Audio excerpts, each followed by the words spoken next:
Okay. And clap. Clap. Action.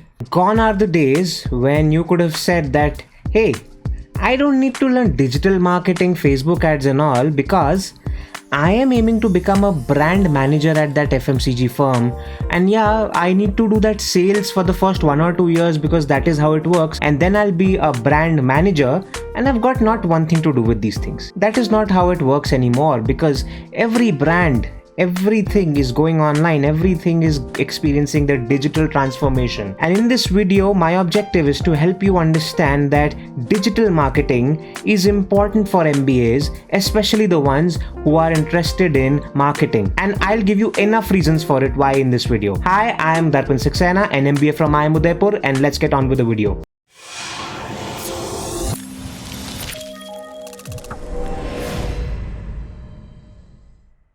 So what I shared with you right now of how a lot of MBA students used to think and how a few MBA students still think, that was actually true at one point in time. At one point in time, the most lucrative jobs in marketing had not got one thing to do with online, had not got one thing to do with digital. But the times have changed, and have changed how. I cannot imagine that there would be even one job in marketing right now which will not expose you to digital at some point in your career. It just cannot happen. And here is why I'm creating this video, to reinforce to you that if you're an MBA, if you've just started your MBA journey, if you're in a B school, or if you've graduated from MBA, either way, and if you're somebody who's interested in marketing, then you need to get your hands dirty with digital marketing ASAP. And here is why. And do not forget to like the video and subscribe to the channel so that you can get more such videos in your notifications. The first point is that the traditional firms which were usually not involved in digital, they are now deeply involved in all of it. Some of the biggest brands are heavily spending on digital channels of marketing. They are spending very much on that. And a lot of these organizations which were initially offline channel, offline supply chain based companies, they are now also starting a lot of e-commerce first innovations. So either you will be put into a traditional business unit which is also moving towards that transformation, or you would be working with them in their new innovation business units, wherein the lifeblood is how you can bring out digital first innovations. Now in such circumstances, any MBA student, any MBA who wants to quickly accelerate in their career and become a leader, they need to have the appreciation for online, they need to have the appreciation for digital, and that is why it becomes important for you to know it. So there I spoke about the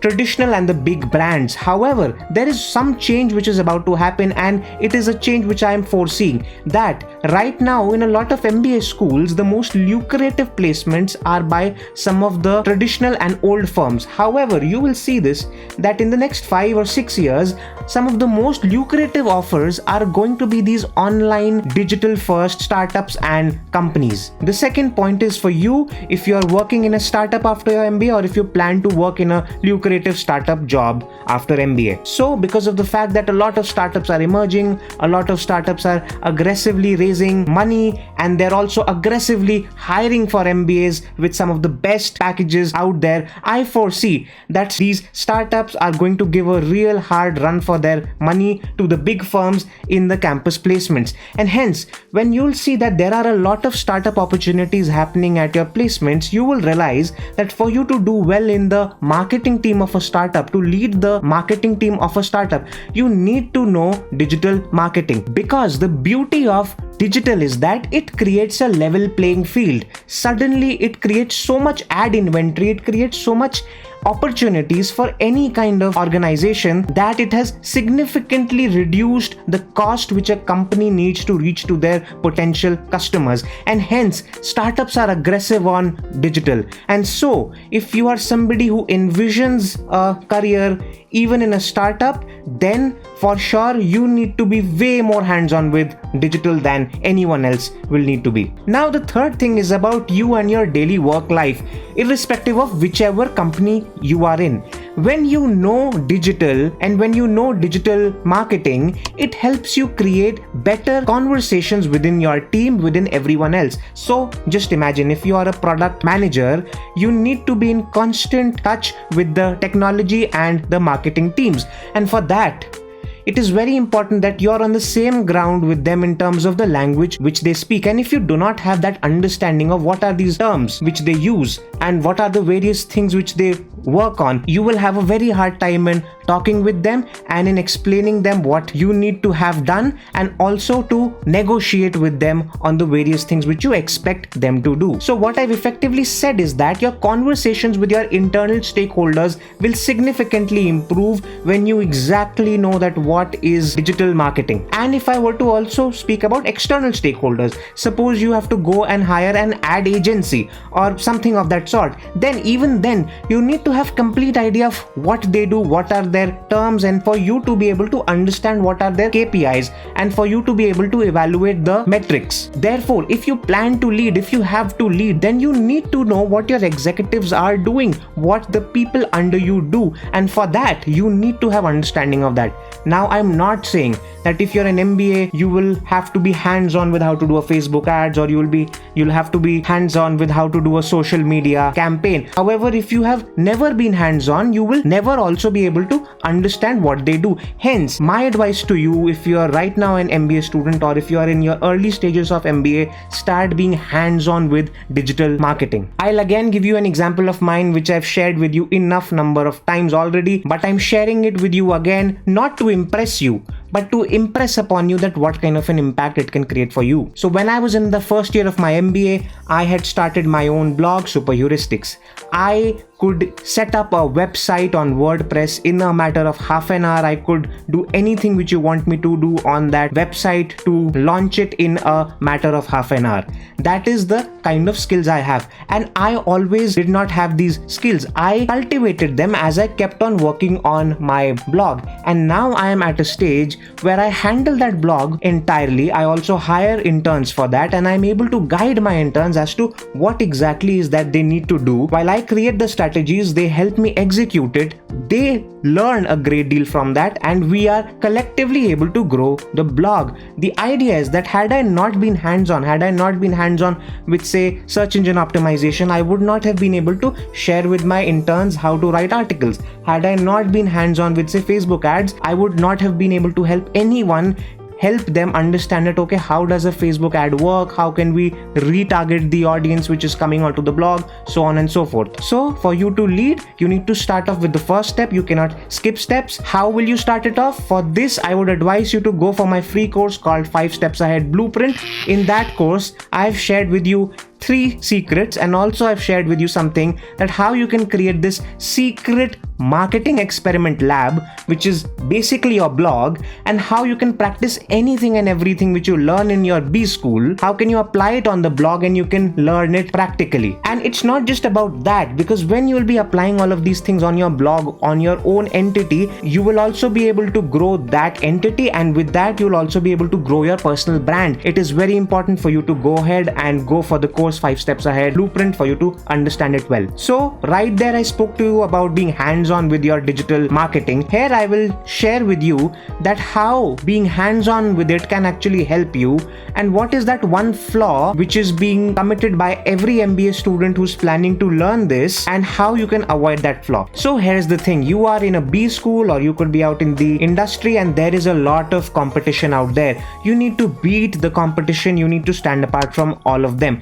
Hence, you need to do things which they are not able to do, or you need to do things in a different way than what they are doing. The biggest problem, the biggest sin which MBA students commit is that they learn digital in a very wrong way. So for example, if I'm a first year student, the most obvious way for me to learn SEO or analytics or something of that sort is to go and do a Google certification on that. The problem with that kind of a certification is that it is an entirely quiz based certification, and something which is entirely question and answer based wherein you need to just give answers and you will be certified, there is a problem with that, because there needs to be an experiential aspect to it where you can actually assess whether you know how to implement it or not. Hence, you will find huge number of MBA students who have a lot of free and valuable certifications. However, because of the fact that everyone has it, it is becoming meaningless. Even if you have it, but if you can't do it practically, it's pointless. Hence, the thing is, when you start to work on your blog, when you start to work on your asset, so for example, when I started to work on super heuristics and when I was able to create articles that rank on the first page, I know and the world knows that this guy knows how to do SEO. Most of my articles are on the page 1, and I've also helped a lot of my interns who worked with me on super heuristics to help get their articles on page 1 of Google search. Same way, if I know how to do a Facebook ad, if I know how to do an email marketing campaign, I will go ahead and implement it on my blog, on that marketing experiments lab which I have created for myself, and I will be able to actually practically do it and see the outcomes for my own self. So now whenever I'll go into one such job interview, I will not be speaking about that, hey, I know how to do SEO, that hey, I know how to run an online campaign. Instead, I'll go and speak about the outcomes which I've been able to create for my blog, that hey, I was able to produce 1000 leads from Facebook ads at 6.5 rupees per lead. When I'll be speaking in that terms, then they will know that I am standing apart from everyone else and then I am the real deal. Hence, the one statement which you need to take away from this video of mine, even if you forget everything else, is that if you're planning to get into digital marketing, you need to be hands-on with it. You need to start a project of your own and work on that and slowly build it. And as you'll keep on working on your own project, you will be able to do much more complex things eventually. For example, right now when you visit my blog and when you enroll for my free course 5 Steps Ahead Blueprint, you will realize that there is a very complex automation which is happening at the back end, through which you are able to get all of the videos of the course. Therefore, if you want to do such cool things in automation or in analytics, then you need to get hands-on. I would not have been able to do all of this had I not started way back when I was in my first year at IIM Udaipur in 2017. And the fifth and the final point is something which is very close to my heart, which is going to make all the difference in your life which you want. That when you actually apply your digital marketing skills onto your blog and when you start to create an asset for yourself, then the second thing which happens is that it opens up opportunities for you to live a freedom lifestyle. So here's the thing again, when I started my blog, I would not have realized that it is going to help me earn. It is going to be a source of income for me. I had not really imagined it like that. However, when I had completed the first year of my job after MBA, after working for 1 year in a good job, in a good lucrative job after MBA, I realized that I'm able to earn a lot from my blog, and maybe if I focus entirely on it, I would be able to do far more than I'm able to do in this job or in any other job out there. And that's what I did. I quit my job after 1 year and I focused full time on my blog and on my consulting and courses, and from there I can safely say that right now I'm doing financially, socially, emotionally much more than what I used to do while I was in my job. That is why what I'm saying to you is that if you're somebody who's fed up with a lot of these struggles of the job, and if you're not somebody who envisions yourself to be someone who's working for a job and for you it is only fashionable to say that okay, I want to work at that company, but from within you know that you are not interested to work, then if you are able to invest this kind of time on your own project by starting your own blog, then I can guarantee you in a few years it will become an asset which will stand for you, and its outcomes will help you lead your life in a much more satisfying way. And by that I mean to say that you will be self-employed, you will be able to monetize your knowledge and skills with the help of learn, do and teach. That is the way to go for you. Let me remind you that if you're an MBA, you have spent years and years acquiring a lot of knowledge already. be it in your school, be it in your undergraduation, or even now when you're in your MBA. And now it is time to really put that knowledge and skills to use so that you can monetize it and be completely free. That's all I have for you in this video. I am sure that you've got complete clarity as to why you as an MBA student or as an MBA need to learn digital marketing. With that, I'll call it a day and we'll see each other in the next video. Thank you so much.